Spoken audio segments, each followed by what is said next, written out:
аллакай 27 сола шидагӣ ҳастай зиёдтар рафта муроҷиат мекунанд ба комиссариятҳои ҳарбӣ. вақте ки шумо хизмати пулакӣ мекунед алтернативӣ. салом тамошобинони барномаҳои Сорбон Сафаров.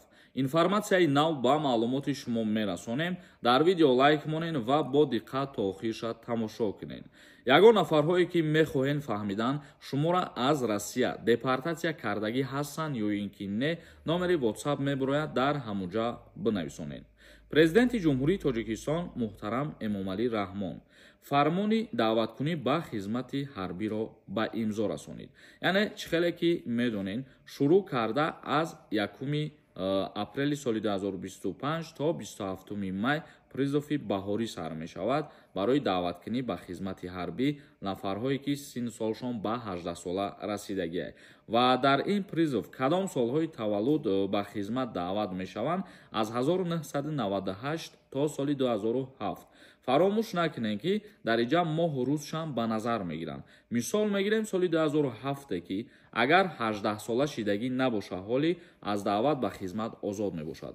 ё соли 1998 ки аллакай 27 сола шидагӣ ҳастай аз даъват ба хизмат озод мешавад. ба ҳамин хотир рӯзу моҳа хитон мақсад ба назар бигиред ва хулосаи аниқтона мебароред. ин фармон шоми 19 феврали соли равон дар сомонаи президент нашр шуд. гуфта мешавад ки онҳое ки хидмати ҳарбиро тамом карданд дар моҳҳои апрел, майи соли 2025 аз сафи қувваҳои мусаллаҳи кишвар ба эҳтиёт рухсат дода мешаванд. ҳамчунин вазорати фарҳанг, кумитаи кор бо ҷавонон ва варзиш ва кумитаи телевизион ва радио вазифадор гардиданд ки омодагӣ ва рафти даъвати шаҳрвандонро ба хидмати ҳарбӣ ба таври густурда инъикос карда хидмати ҳарбиро ҳамчун вазифаи муқаддаси ҳар як шаҳрванди ҷумҳурии Тоҷикистон тарғиб кунанд. дар ин баробар вазорати тандурустӣ ва ҳифзи иҷтимоии аҳолӣ вазифадор шудааст ки барои муоинаи назорати тиббии даъватшавандагон табибону мутахассисони бо таҷриба сафарбар карда шаванд. гуфта мешавад ки солҳои охир дар ҷумҳурии Тоҷикистон ба назар мерасад ки дар рӯзҳои аввали маъракаи даъваткунӣ ба хизмати ҳарбӣ аллакай чандин шаҳру ноҳияҳои ҷумҳурии Тоҷикистон пурра нақшара ба анҷом мерасонанд. яъне ки назар ба солҳои пештар ҳозир даъваткунӣ ба хизмати ҳарбӣ вақте ки сар мешавад, хоҳишмандон ба хоҳиши худшон зиёдтар рафта муроҷиат мекунанд ба комиссариятҳои ҳарбӣ барои ба хизмат сафарбар карданшон.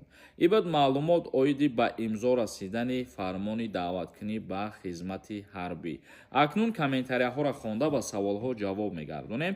бихоҳем ки границаи Қазоқистон сафар кунед ва агар ки номи шумо дар чорни спискарам боша, ин одамои боваринок аз уҳдаи ҳамин кор баромада метавонанд. номерошон мебарояд занг зада аз номи мо қатъишон суҳбат кунед. як нафар нависонда: ассалому алайкум акаи Сорбон. меган ҳозир дигар материнский капитал наметиҳанд. ҳамин гап то куҷо асос дорад? дар Федератсияи Русия нафарҳое ки агар пастайни регистратсия мекунанд ё ба мақсади пастайни зиндагӣ кардан сафар мекунанд, ҳамин нафарҳо фарзанддор ки шиданд агар материнский капитал дода мешавад. нафарҳое ки барои танҳо таваллуд кардан ба Русия сафар мекунанд, ҳозир барои ин гуна нафарҳо материнский капитал дода намешавад. як нафари дигар нависонда: ассалому алайкум акаи Сорбон. яка писар ба хизмати ҳарбӣ даъват мешавад ё ин ки не?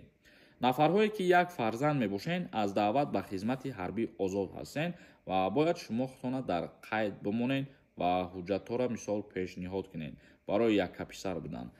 загси падару модар, шиносномаи падару модар, справка аз ҷои зист, ҳамин чизоро пешниҳод мекунед.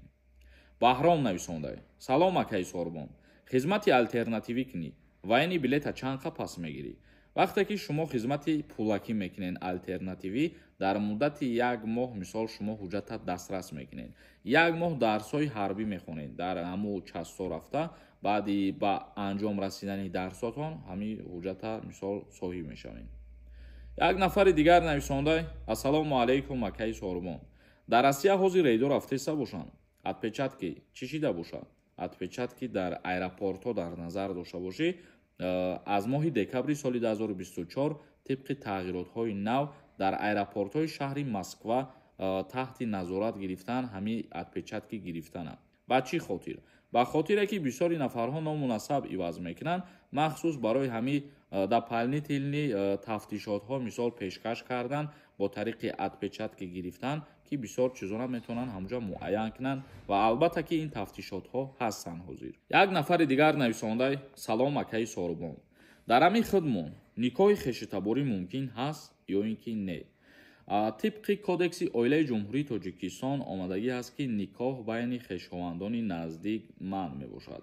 یعنی که در عمل این چیزا اونقدر اهمیت نمیتین، لیکن قانونگذاری منع کردگی همین چیزا. یک نفر دیگر نویسنده سلام اکای سوربون. ماشین بیاریم. امیرا چقدر است تماشا کردن در کار؟ نرخش چقدر باشه؟